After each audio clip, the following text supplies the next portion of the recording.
Hey everybody, thank you so much for joining me. This is To Provoke Total Fitness Podcast. And today, for my Friday talk, Friday rant, whatever you want to call it, I will be talking about what it takes to actually succeed in the gym.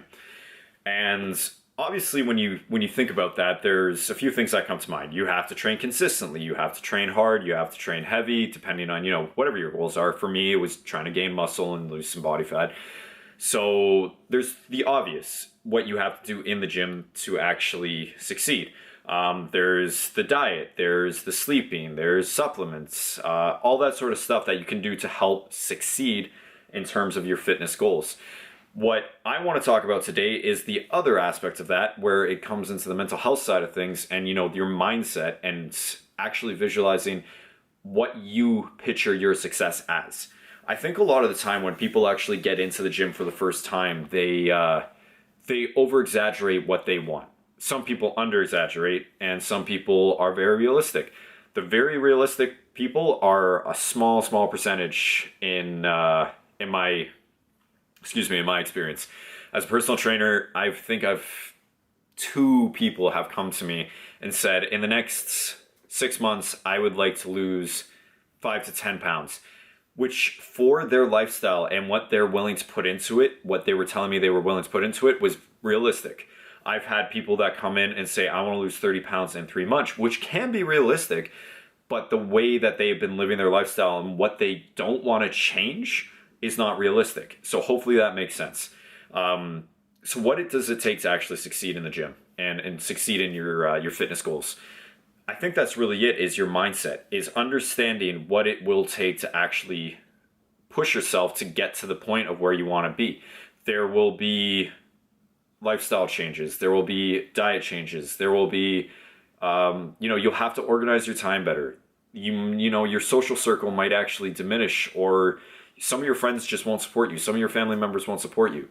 You really have to realize whatever your fitness goal is, whether it's very serious in terms of you want to get on stage one day, or, a little serious, or, you just want to lose 5-10 pounds over the next year, and you want to just be healthier. You want to be able to pick up your kid and not have back pain, stuff like that. It's still going to require you to change your lifestyle. It's just a matter of how big of a change is that going to be. When I got into fitness, my lifestyle changed pretty drastically. I ended up going to the gym every day after school. I would, for me, it was fitness and health came first, then everything else came after that. So if I had an exam that I had to study for, I had to make sure I was in the gym first, and I organized my time well enough that I could be in the gym and then go study. Because if it wasn't for the fact I would be in the gym, I would just not feel okay. I would feel too stressed out from having to go study for my exam and not being able to work out and, this and that. So, what it really comes down to is realizing it's going to take a lot more than just eating. It's going to take a lot more than just cutting down on calories, than just going into the gym 4 to 5 times, 6 times a week and working out and just half-assing it. You can still get away with half-assing it. I'm not saying you can't. It's just dependent on what your goals are. The main thing, though, is realizing that your mindset needs to change.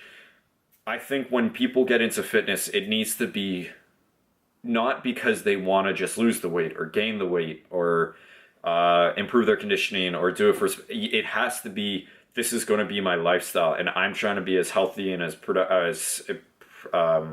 trying to be the best me that I can be. And what does that mean to you? It's understanding that before you go into the gym.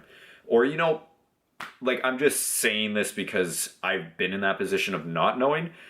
A lot of you still may not know. And I'm just saying, maybe start thinking about it a little bit more. So by the time that you're, 5-10 years into it, you're not completely lost. Because I've been in that position where, 5 years into working out and I was kind of lost. I was like, yeah, I want to be a pro bodybuilder.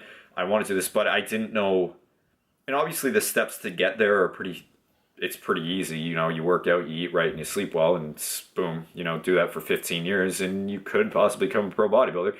But what the main thing is realizing that your mindset has to be set in a specific way, or your thoughts have to be a specific way, and you have to understand your goals and what your progress will look like so you can actually succeed. Hopefully that makes sense, guys. Thank you again so much for joining us. Please stay tuned for more podcast episodes and Friday weekly rants. Again, I am Matthew Smith. If you guys have any questions, comment below, drop them in the YouTube, drop them on Instagram, send myself or my partner in crime, Walter, a DM on Instagram or Facebook. And again, thanks so much for watching. Take care.